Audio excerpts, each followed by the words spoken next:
Hello everyone, welcome back to my YouTube channel. This is Avishi and today we're making a video different than my previous ones, different than my vlogs.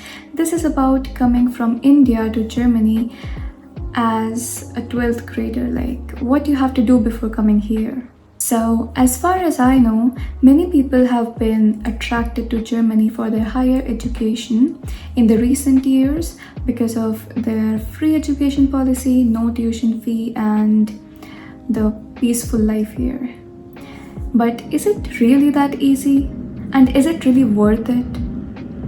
Let's dive in and find out. Before we get started, I wanted to make a quick disclaimer that I am not an information channel and I am just a vlogging channel, so apologies in advance if this comes out a bit casual or offbeat, but I'll try my best to put everything in this one video. Steps that you need to take from India. As you may know, Germany's education system requires 13 years of education, but in India we have only 12 years. This might be an exception for the international board students, but as for CBSE and ICSE, I was from CBSE myself, we have to do another year of education from any university, or I guess from Studienkolleg in Germany. Apart from this, your university might ask you to provide proof of proficiency in the language of instruction. For me, it is English, so I had to give IELTS and I had to give German also because it's a requirement for the course, A1 and A2, but it differs from university to university. So check it out. For English tests, many universities also accept Duolingo English test. You can take that also. It will cost you about 16,000 to 21,000 rupees. And the German exams will cost around, A1 costs around 9,000 and I think A2 costs around 10,000. But you have to give it from an institution that is accepted by your university. Goethe Institute provides this facility of these exams. They conduct it every month in different levels, A1, A2, B1, B2, and I think also C1 and C2. And also, you don't have to take these exams again and again. Like IELTS, it expires in 2 years, but German exams generally do not expire. So you can start preparing early and even in 11th grade. And remember, you don't have to take all the levels.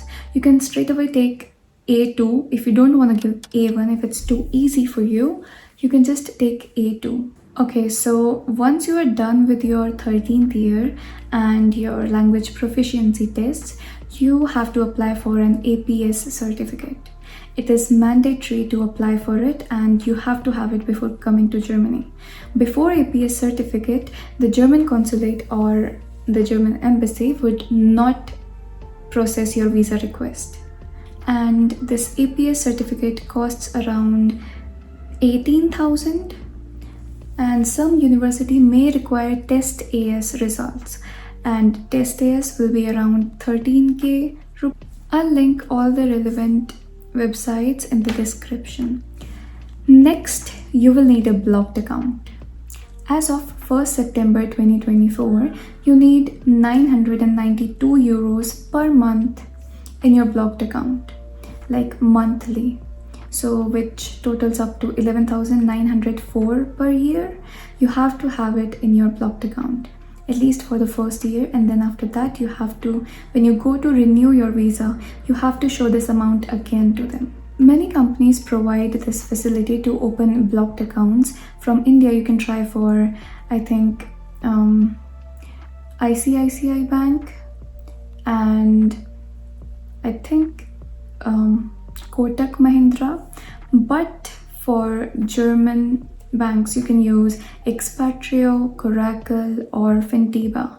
For me, I used Coracle because Fintiba and Expatrio do not provide blocked account for minors and I was under 18 when I needed it. So I had to go for Coracle, but even that is a nice option if you're trying. And then you will need health insurance. Mostly these providers, these blocked account providers also help you with the health insurance, I took TK, but there are 3 other options in Coracle, I guess, and also in Expatrio and Fintiva. There are 2 types of health insurances, which is public and private. The universities usually tell you to take public insurance, but the choice is yours. It's generally better to opt for public health insurance as far as our university suggested, but it's up to you. With all the documents in place, including your APA certificate, you can now start applying for universities that you have shortlisted, and then apply for visa once you have your admission letter in your hands. For me, the visa process costed 6,500 rupees. I applied through German Consulate Bangalore, and it might take long, so apply as soon as possible for it. Speaking of flights, mine costed around 38,000 and I flew with Vistara. I had 64 kgs baggage allowance and 7 kgs of cabin, but I did not take that much weight because I was going alone and I didn't have someone to help me with the suitcases, so I just didn't use the space that I had. It was a direct flight and Vistara offers complimentary internet for everyone on the flight, like unlimited texts throughout the flight, but like even 30 minutes of like streaming anything. So the choice is yours, either 30 minutes of streaming or unlimited texts. I could not use either because I don't know what was going on. I couldn't log in. So after landing, I stayed in Frankfurt for the night because I was tired from all the going from Dehradun to Delhi by car and then staying in the plane for like 9 hours straight. Not even 9, I think 10. The next day, I took a train from Frankfurt Main Hauptbahnhof to Schweinfurt, which this trip costed me around 65 to 70 euros. I had 450 euros with me, so it was fine. It could cover up my expenses until I got my blocked account money. Finally, many of you had asked about the degree I'm pursuing. So, I am a student of International Business and Engineering, IBE, at THWS.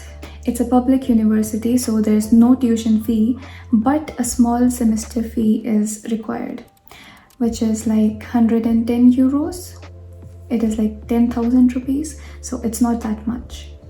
But living expenses here are, as I told you, 992 euros per month. You have to have it.